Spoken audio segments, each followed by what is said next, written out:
Hello folks, R1 here. Today I want to take a little closer look at the ZUT-37, Soviet anti-aircraft platform. It's a premium at Tier 2. Now, I've seen a few videos done on this obnoxious little anti-aircraft platform, and most of them have been done in arcade mode, where they have been piloted or driven very much like your typical light tank, with mixed results. Often that ends in disaster. But sometimes you can get some really interesting gameplay out of it. Its cannon fires a burst, 5 or 6 shots, just like that. And you can have some good results out of that, but usually not, and for a number of reasons. I know that a lot of you have probably driven this already, but if you haven't, we're going to take a little closer look at this really interesting vehicle. Now, the ZUT-37 was a prototype, and it was never adopted for actual service, and there are a number of reasons why. It actually is on a good chassis. It's a reasonably quick vehicle and fairly agile, but it also has a number of significant failings. Of course, being on a light tank chassis, it's lightly armored. We'll look at that really briefly here in just a moment. But the main problem that this vehicle has, it's designed almost purely for the anti-aircraft role, which is fine, and it has pretty good elevation. But if it has to defend itself against ground vehicles, it only has 2 degrees of downward elevation to the, or depression, to its gun. Now, at least it has a little something, but this means that the slightest irregularity in terrain means that you cannot bring this gun down to bear. And well, this problem is so acute that I often wonder if it even has the 2 degrees of declination or depression that it's listed to have. Because often it seems you're on flat ground and can't get your gun down to hit. There are ways around that, but they distinctly limit how you can use this tank. Its gun is actually excellent. It has a very, very good rate of fire with its burst, and it also has a good amount of ammunition that it carries. Not fabulous, but adequate for the task. It does excel at taking out aircraft in its tier.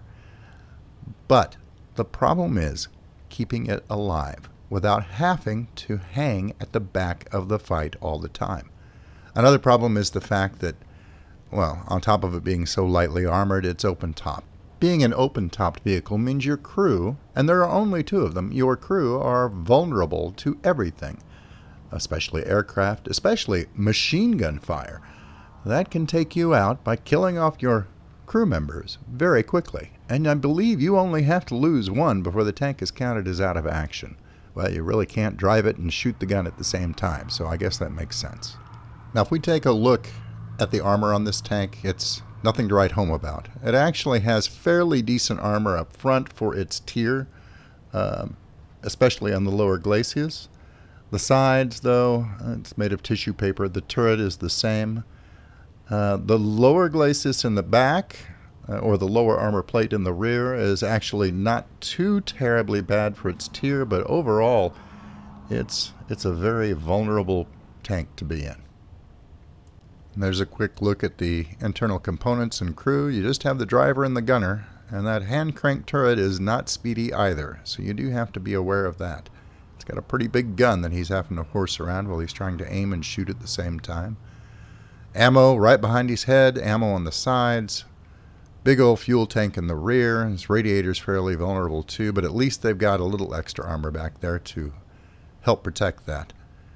All in all, this tank is not built for upfront engagements. If you do have to engage with your front like you would in any other tank, but don't count on that armor to protect you, especially if they start shooting at that flimsy turret you have. Now, don't get me wrong, there are ways to put this vehicle to good use, but you have to be clever about it, especially if you're taking it into a realistic battle. And that's exactly what we're about to do. And here we are, racing across the fields outside the town on the European map. It's quite a little trek to get in safely without taking long-range sniping fire from the enemy team. There's a Chaffee way out in front. Our tank is fast, but it's not as quick as a Chaffee is. That's quite a bit higher tier than we are, and it's a beast.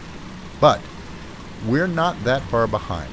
We do have good mobility, and we're going to take advantage of it. I'm trying to keep myself moving at an angle to make my transversal speed high enough so that there is at least some challenge for the enemy team in putting a nice big fat hole in my side.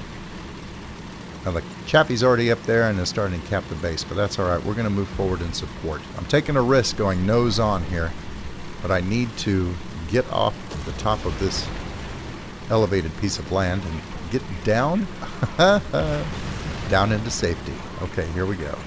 Now I don't mind in this tank being lower than the enemy team. It actually plays to my strengths, although I'm going to need to get over this bridge fairly quickly before they get into a position where they can fire on me. Oh, and my little bucket stayed with me. Good, good. I love that bucket. I'm kind of afraid to think about what it might have been used for by a Russian tank crew, but I'm sure it served its purpose very well. It's actually pretty clever. It doesn't take up space hanging on the outside, and well, heck, our GIs, and I'm sure most of the military men involved in World War II didn't have the luxury of having a bucket along with them and ended up using their helmets for just about everything. Dishwashing, soup preparation, and toilet. Whatever was needed. And hopefully it was cleaned thoroughly in between each distinct use. Now we want to make ourselves as useful as possible in this match. And that means I can't run right out and get myself shot up. I'm going to have to try and use the terrain to my advantage, but if I crest this hill, then I'm going to have trouble bringing my gun down to bear on the enemy tanks. However, the hill curves, and I think I can use the geometry of the landscape here to my advantage. So we're going to go ahead and move forward a little closer. We've got a concentration of enemy forces just up ahead, and if I can get my angle right on this slope, I should be able to get my gun down. Well, this isn't right. Not only are they below my field of fire, it's well elevated, so we're going to have to do a little maneuvering here to get into the right position. Alright, head down the slope a little bit and then back up and see if I can get it all lined up properly. Getting close, getting close. Oh, hit a tree. Okay, here we go. And there's another tree. Them trees, and I don't have the engine power to knock them over, so here we go. I got him. I did some damage to his gun, nothing significant. This gun's a 37mm, and its burst fire actually can be fairly effective, especially if you can catch him from the side. But he's got some cover between me and him now, so that's not going to work out very well. But I did get a kill assist out of it, so I guess that'll work. Now, it can be a little confusing when you look at the ammunition on this vehicle. Wait a minute. Got a Panzer III out there. Can I get him lined up? Oh, there we go. Critical hit. He's hurt. Put in another burst. Got him again. Kill assist. You're going to find... Oh, artillery coming in. I need to move real quick. But as I move... flee for my life. You're going to find that with this vehicle, you get a lot of kill assists. When you get kills on other tanks, usually it's because you've hit them repeatedly and damaged all their modules, taken out all their crew. Or you've set them on fire and they burn up. Unfortunately, that takes time. So if you're sticking with your teammates like I am, that often means that the finishing blow is going to go to someone else. Which is perfectly understandable, but you have done your bit for the team. That messed that guy up pretty good, fairly well incapacitated him, and set him up for the killing blow. And I'm okay with that. You have to be a team player when you're running this little beast, though, so just keep that firmly in mind. Alright, there was a enemy unit over there, but it looks like he's already been taken out. I think we'll go ahead and push forward now. This area of the map seems fairly well secure. Oh look, it's my friend in the Chaffee. Well, we've both kept up with each other fairly well, I think. Although he seems to be hanging back just a bit. That's alright. Looks like there's a anti-aircraft unit over there in the distance. I do have the range to reach him if I can get my tank lined up properly. He's slightly elevated from my position, so I should be able to get pretty close at that range. I do have some drop to my shells, and oh, I got that enemy tree. It will never threaten our team again. Unfortunately, that's all I get. The other fellow's over the ridge. And oh no! No! A bomb doesn't really have to get very close to take you out in this thing. Now, I'd purchased a backup vehicle just for the purposes of this video, and I'm racing toward the sole remaining enemy capture point, and come under light fire from the anti-aircraft battery on the other side. Now, that vehicle can take me out easily, so this is more than a little bit dangerous. If he knocks my engine out or suspension out, if he brings me to a halt, he can kill me at his leisure, so I was sweating a little bit on the approach, but now I'm undercover and I can start working my way forward to the cap. Now there it is. I'm going to lay down some artillery and just discourage that fellow from coming forward any closer until I get into position. Now I will successfully make it to the capture point, and using the cover of this bridge I have a good position to hold it as well. Alright, so this capture point is going to fall in just a moment, and as soon as it does, I'm going to reposition myself to the other side of this bridge.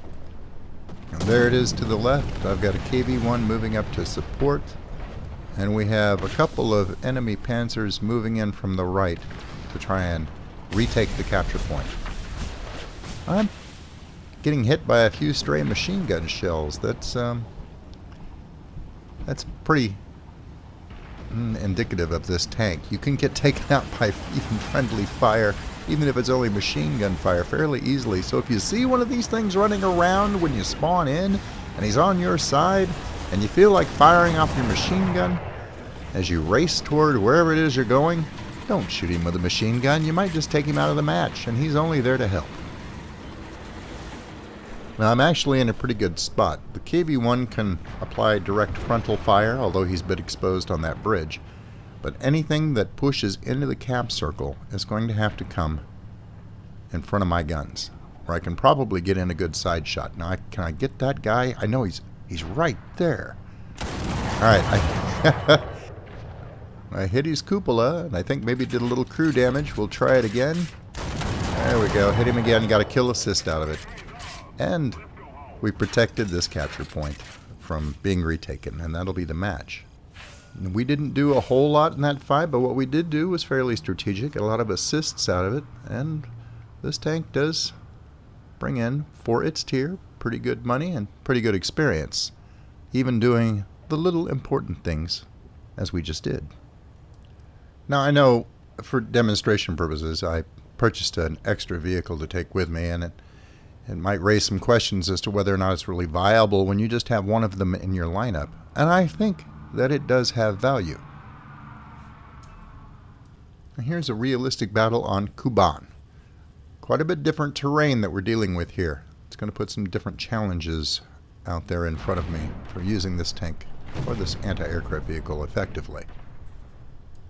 And this video is going to run a little long as it is, so forgive me for skipping ahead to the key points in the battle.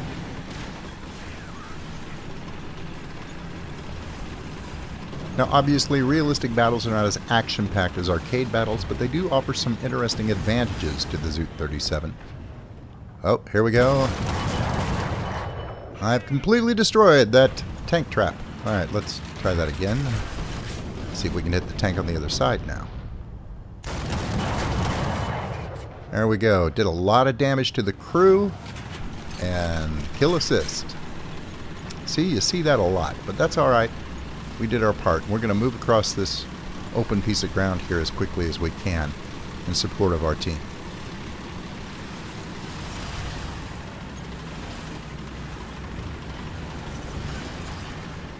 I'm going to play back up to this T-34 right now.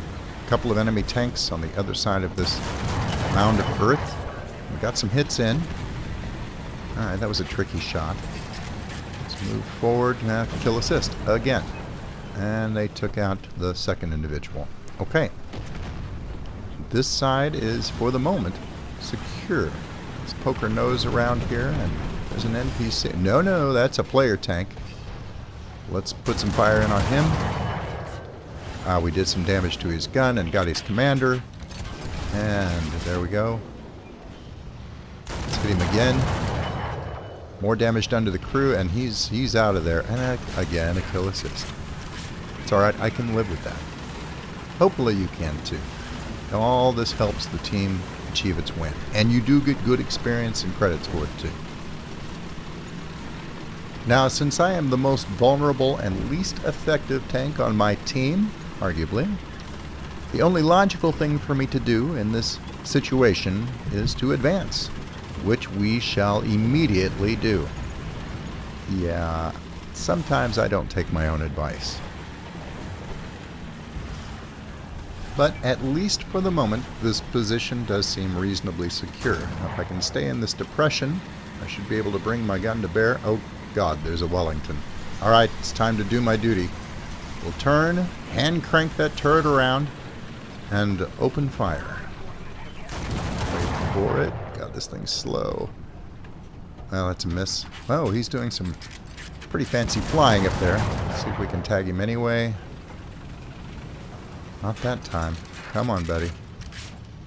Here we go. Alright, got him. What? Oh, I've got the wrong ammunition. Right through the cockpit. There we go. And he's down. I have done my duty.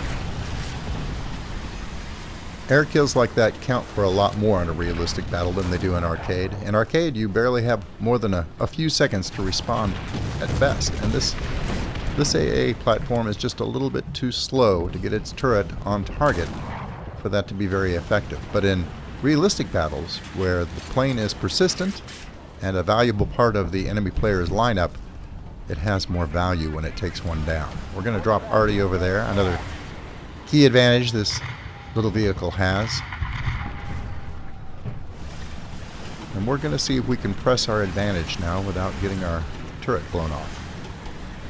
The B capture point is still uncontested, so I'm going to try and slip down through this little ravine and advance on it. Doesn't look like anyone's guarding it, so it's risky, but I'm going to go for it. A quick dash later, and I have made it to the capture point. So far, so good. Now, it's very exposed here, and oh, damn, there's an enemy tank over to the right. So I need to get behind cover as quickly as I can, and all I've got is this pillbox. Ouch. Alright, hurt my radiator, and he's called in artillery. Great. And I've overshot. Back up, back up. This thing has a slow reverse speed. Alright. Now, if I can survive the artillery strike, I'll do okay. Well, I got back behind that pillbox just in the nick of time. Oh, and a direct hit from artillery on it. And I'm taking fire from the left, too. Now I'm doomed. I'm in a crossfire. I'm taking fire from ahead and to my right. I'm just not going to make it out of this one alive. Pushed forward too far, too fast. I do not have a backup tank purchased for this round. Much like most players will not bother to do that, especially on a lower tier vehicle like this. So I'm going to instead pair this up with a Russian light bomber. Now, I won't bore you with the flight in, but I've managed to scope out where the enemy is. I have to drop that a little late or I'd have taken out my own teammate. And I'm taking heavy ground fire, so I'm going to peel off and get over this ridge as quickly as I can. As I was saying, I have a pretty good idea of where the enemy tanks are right now from my rather bold push in the ZUT-37. And I'm going to take advantage of it now. For those of you who object to such tactics in game, they're game mechanics. I didn't write the game. But if you need to justify it in your own mind, just consider that I radioed that vital information to myself moments before I died. So, now I have seen with my own eyes exactly where everyone is from an airborne advantage. And I've circled around this ridge. Hopefully they've forgotten about me. Probably not. And I have 2 bombs left. They will both drop together. And there, is that the fellow that took me out? That might very well be, at least it's one of them. And he sees me, I take the hit, but I'll pull up, avoid death, and make it out the other side alive. Alright. Well, that was worthwhile. I'm going to go back and reload. And this match is fairly even up until now, so I should have time for at least one more bomb drop. It doesn't take long and I'm back on station with a full load of bombs. We'll come in one more time. Oh, there's a group challenging the B capture point, which remains untaken. Line them up. Take them out. There we go. That's going to clear out most of the resistance that was pushing that capture point.